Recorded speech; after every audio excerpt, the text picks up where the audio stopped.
Oscar. Yeah.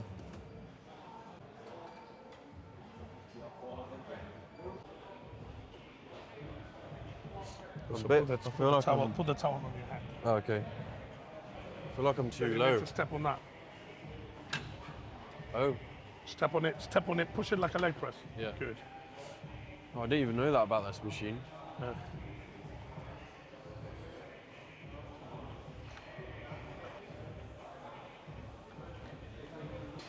That'll do. That'll do. So, basically, when it comes to pressing, the setup is super important. Setup is important in everything. However, what we want is we want to have a sequence that we're looking at when we set up José. So we're going to start from the feet. Obviously, this machine has a bit of a foot pad, so you can drive that into. And then what you have is then we're going to get in towards the hip there. Then we're looking for an arch. So if you just give us an arch. And what you want to look for in a reference to getting a maximal arch is you want to feel a bit of a stiffness on your lower back. Yeah. So that's how you know you've got a maximal arch. So let's just try and get this arch as arched as possible so you feel some pressure on your lower back. Yeah. Yeah? So once that's there, obviously shoulder blades are pinned back. Then you're going to step onto the thing. Good. So don't start the set first. So that feet planted. So you're going to be thinking of pushing the feet as far forward, right? Mm-hmm. And then here you want to maintain that arch. And then that then ensures there's a consistent body English on the rib cage. So from there,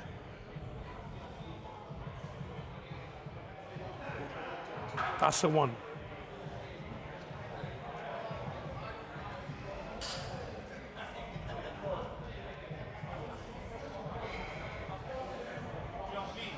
Stay there. Nice.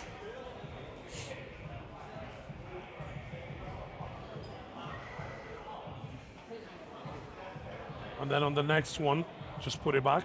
On the next one, press it all the way up, and then step on the, and then bring it down, then stop it there.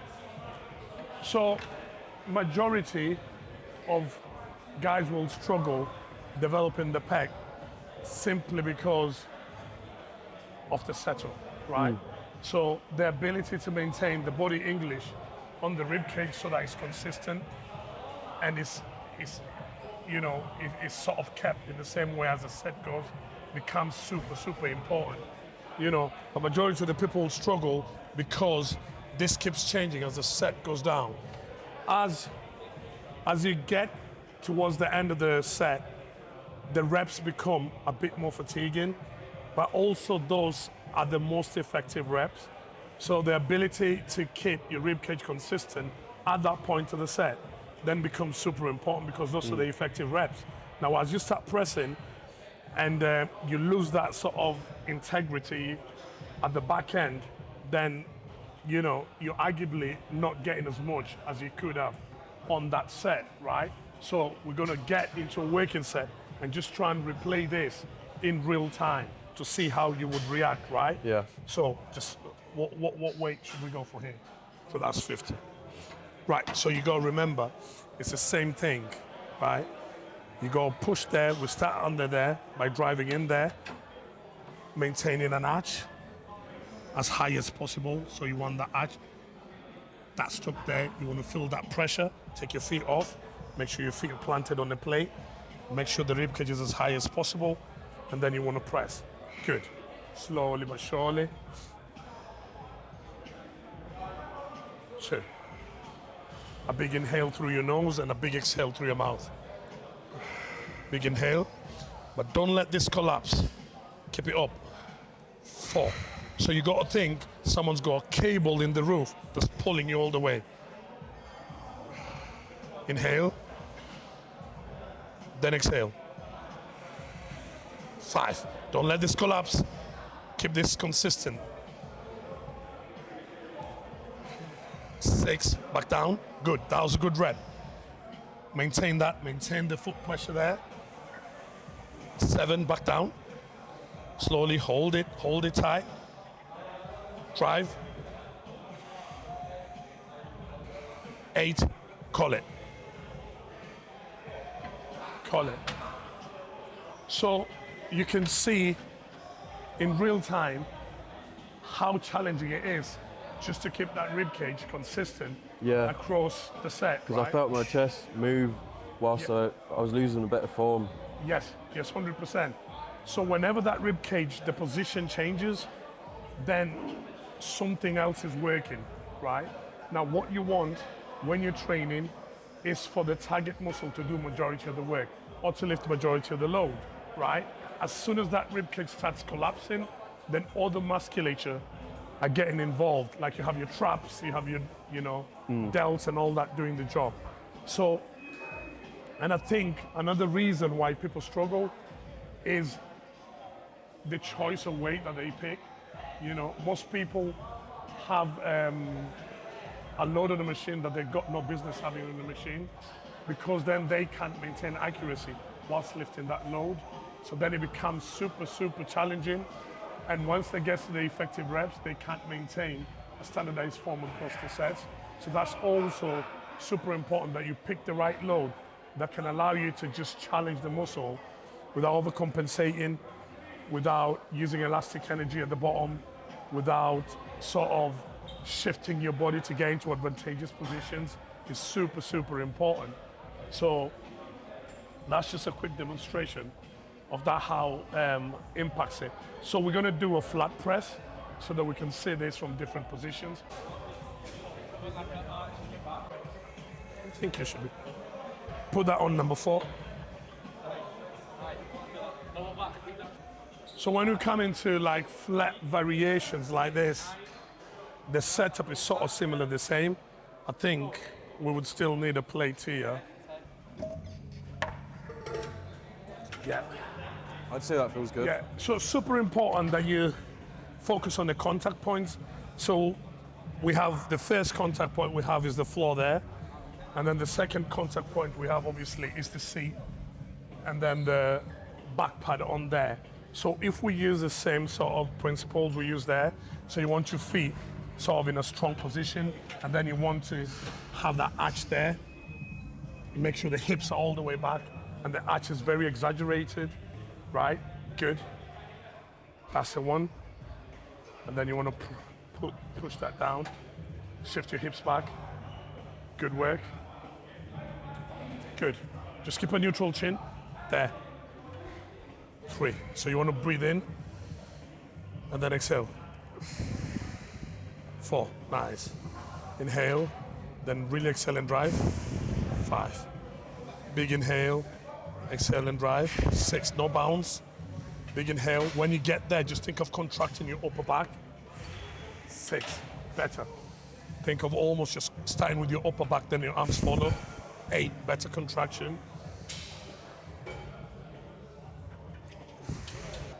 Pause. Good. Good. How does that feel? Stop. How does Definitely that feel? feel my chest contracting more, Yeah. keeping my rib cage up. Yeah. And breathing in through my nose. Yeah, 100%. So the ability to inhale through your nose will always help maintain that ribcage position, Yeah. right? Because each time you breathe in through your nose, your chest expands. Yeah. It emphasizes my chest coming up. Yes. And keeping my scapula back. Yes, 100% in shoulder spin back, right? So those are super, super important. And I always say, like, assuming, so if you do the same thing, just hold the position, inflate your ribcage as high as possible. So I always think the biggest cue I always use is if you think there's a cable attached to his sternum there, and I'm holding it here, and I'm pulling the cable this direction, so that then as he presses, as he goes through the set, he can maintain the same position.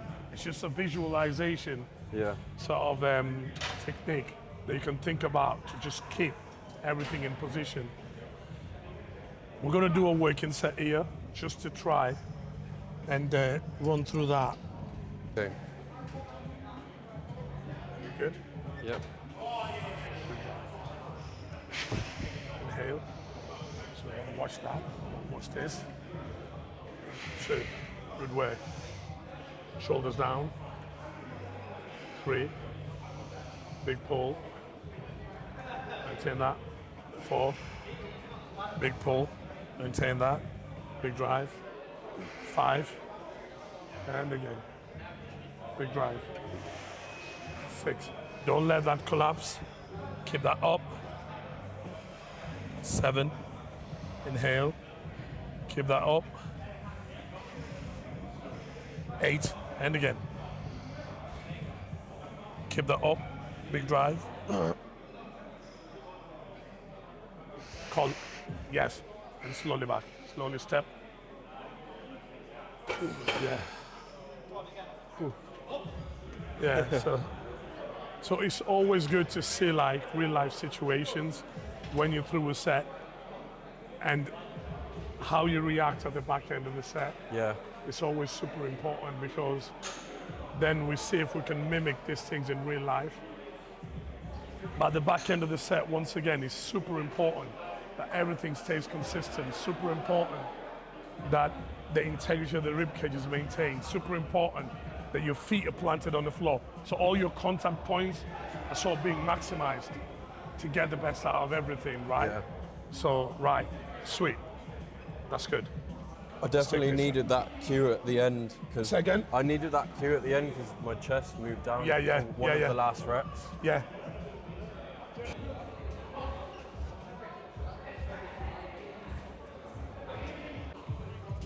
Right, so when it comes to programming, say for a press, for a push session, I favor starting with an incline variation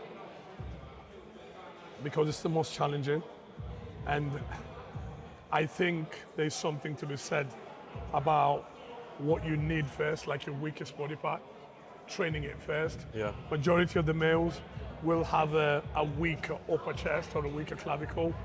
So that's what we train first. And then we go into like a flat variation, which will work majority of the chest. And then we'd come into sort of a dip variation. That would still work the coastal bit of the chest and just finish up the chest as you tie it in with the triceps. And then we can see what that does. Lean forward slightly. Good. Just look forward. Towards you. Let your elbows just flare out. Let your elbows flare out. 2. Inhale, then big drive down. 4. Yes. 5. 6. 7. Down. 8. Inhale, and then big drive. 9. Inhale, all the way up, big drive. 10. Good. Call it. Call it. Call it. Yeah, so that's a good question, which José's asked me. How could we bias the chest more? And I'd say by shifting even further back, right? Yeah. So if I'm to demonstrate that using this dip here, if I'm to demonstrate that, then what you want to be doing, so if I sat there, then there's a lot more tricep. But if I was to want to favor chest, the further I lean forward, you see, that would be really demanding from these fibers coming up here, Yeah. cutting across there. So if I was to favor chest, I would just lean a lot more forward. Okay. And that would take away from the triceps. Now, when you're doing the dip, there's always a crossover between chest and triceps. There will always be a crossover. So that's why it's a brilliant exercise, because you get the best of both. We all need triceps, we all need a coastal pec. So if you really want to then fully bias a tricep, then you got to do a tricep isolation, like a rope extension and stuff like that. Other than that, then a dip will always be a crossover. There'll always be a crossover between chest and tricep. So it's important to know these things as you're sort of selecting your exercises, and just be like, right, so this is like a tricep compound, you know? So when you're doing a compound exercise, obviously you've got multiple joints moving, right? You have your shoulder moving and you have your elbow moving, which means there will always be multiple muscles working, right? Yeah, of so course. it will be very hard to isolate anything. It's like doing a squat movement. You gain a bit of glute, you gain a bit of adductor, and so forth. So it's always super important just to be aware of what's happening and what you then need later on to fully bias that movement. If you wanted to feel your tricep more, then that would be the case, right? I'll give it a go leaning forward more. Yeah, so shift back, Like that? further back, yes. And then when you grab the handles, try and emphasize that sort of anterior tail, if you like. Yeah, so it's like you're kicking your hips back. Yeah. And then 2, good. And drive all the way through, don't worry. Yes.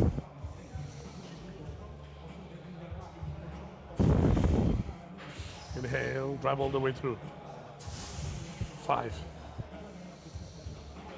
Drive all the way through. 6. Big drive, get explosive on that, concentric. 11. Big drive.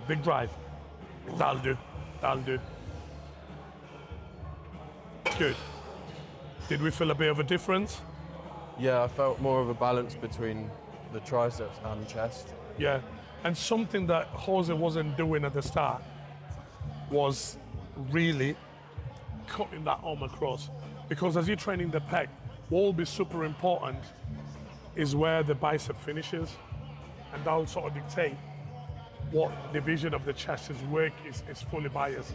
So if I want to really hit those fibers, I really have to get there. Yeah. You know what I mean? You really have to get there and emphasize that. It doesn't matter if your shoulders, Get involved a bit. yeah, Still a get bit that. of protraction, Yeah. doesn't matter because you need that to get you there. So you got to do what you got to do to get you into those positions. So yeah, I'd like to visit the pec deck.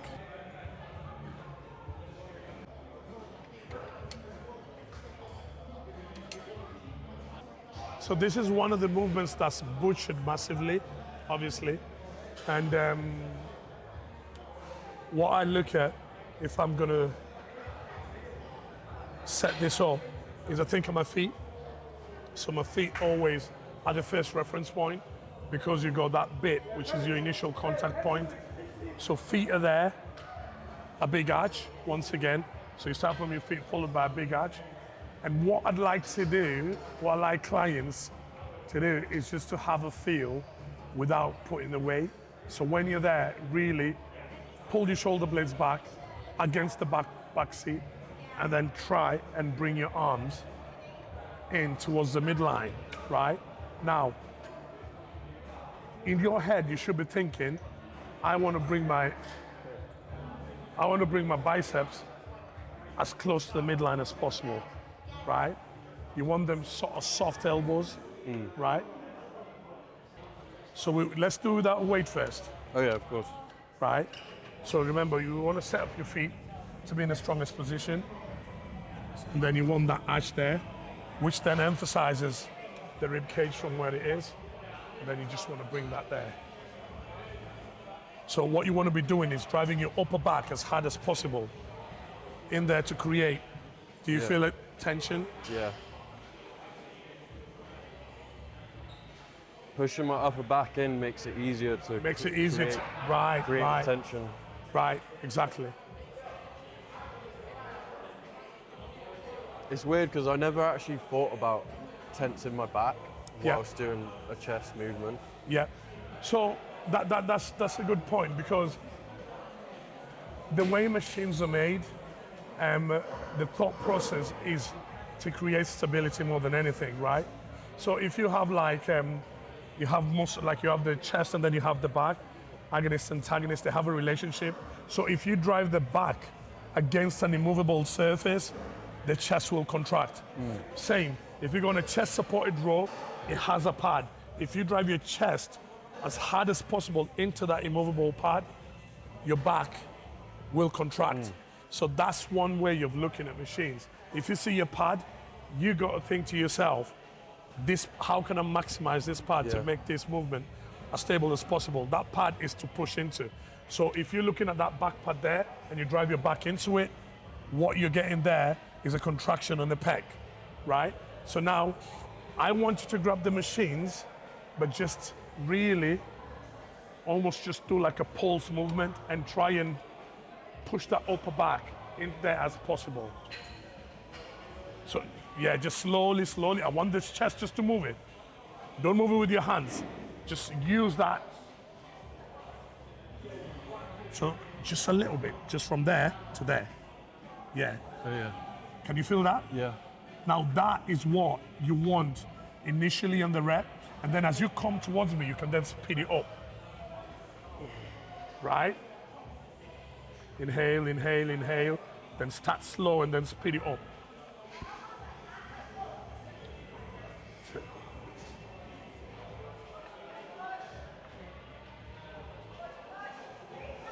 Three. You want to maintain that. Remember, this is the focus.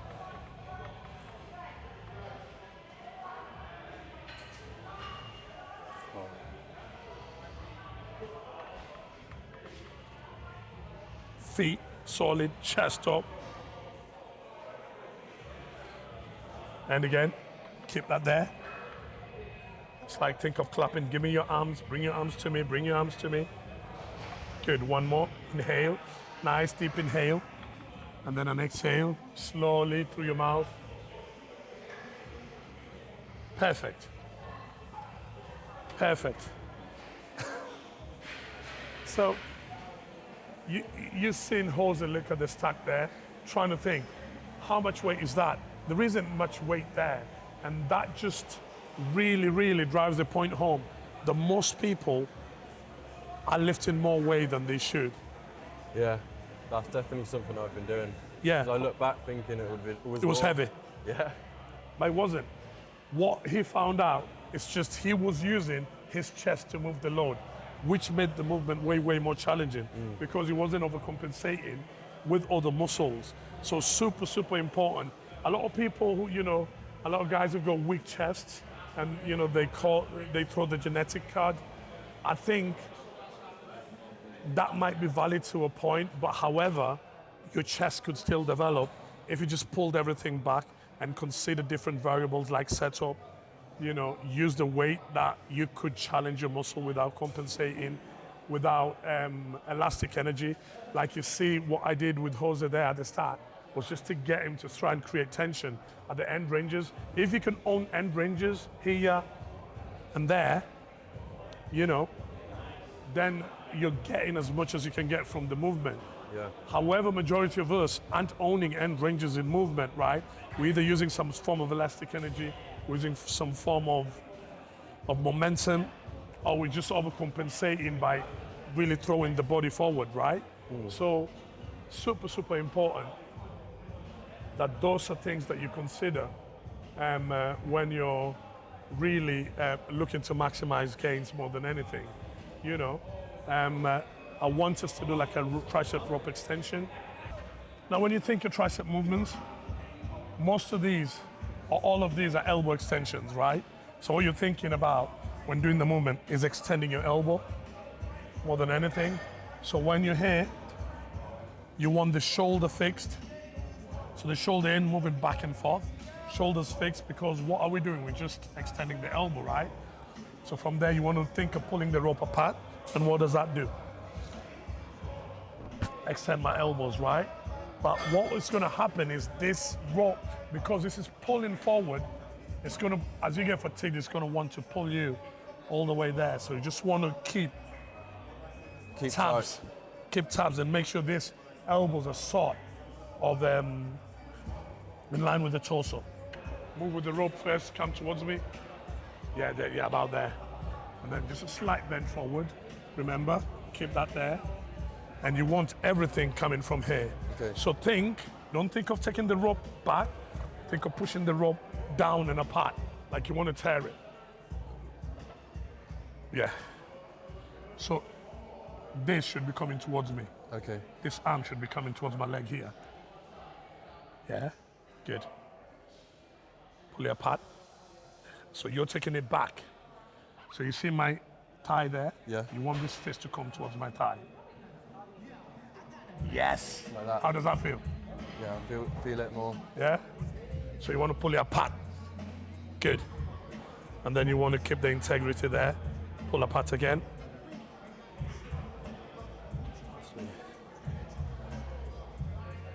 Pull apart. Good. Not back. You see? Yeah. Think towards me. Use me as a reference point. Good.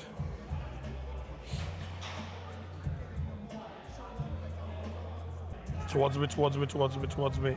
Perfect. And again. Towards me. Pull them here, pull them here, pull them here, pull them here. Pull down, down, down, down, down, down. Yes. So you feel the difference getting to that end range. Down, down, down, down, down. All the way, all the way, all the way, all the way. Nice. That's it. So, super, super important. You feel the difference between coming here and going there? Yeah, for sure. It's massive, isn't it? And I always say, you know, life is a game of inches. So sometimes the difference is made by little, an inch here, an inch there, right? So when you're there, it's important you take it there. But why am I not a fan of pulling back? Because what people end up doing when they get fatigued is that, right? Yeah. Bending the wrist. You end up bending the wrist and compensating, and now you're not fully extending the tricep. You're just sort of bending your wrist. So that's always something that I want to watch for, and I want them to pull it apart this way, and then that way everything can stay in a straight line. There isn't much temptation going this way as there is when you come in here. There's a lot more temptation going that way because you're like, whereas if you pull there, you're just sort of extending the elbow sort of facing each other, right? So super, super important because these small exercises are the movements that a lot of people really butcher. You'll see in the gym. So these are the ones that need a lot of attention, need a lot more emphasis and stuff like that. You're gonna keep this tie, keep that tie. 5. So what I don't want you to do is to carry this with your hand. I want you to think of leading with your elbow, right? So push your elbow against my arm. So less of this and more of that. So it's like, would you say I should have a grip which is a bit looser? Looser, yeah. Slightly. Slightly looser, right? To emphasize the elbow. Yes. So what needs to move first is the elbow. So if you just lock it, you can even lock it if you want. That's the one. Good.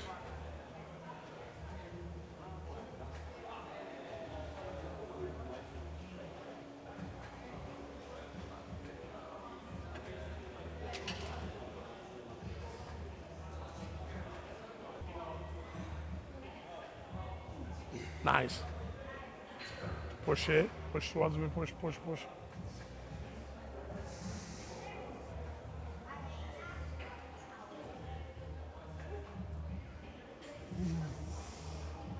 Nice.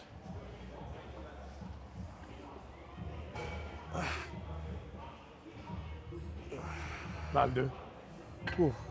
That'll do. So that's important when you're training your delts, because what needs to be happening, so if I was to do this one, what needs to be happening is there needs to be a lead to the elbow.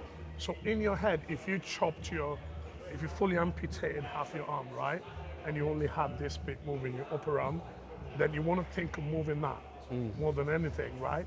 Because it's easy to carry this because you have a contact point there, which then becomes automatic for you to want to lift it up. Whereas, you know, if you just think that this is not there and this is just simply a hook, then you want to lead just with the elbow there. And you look at the way, if I was to stand straight, you want that there. You never want that down here because then you have a lot of trap. And we want to focus on the lateral delt.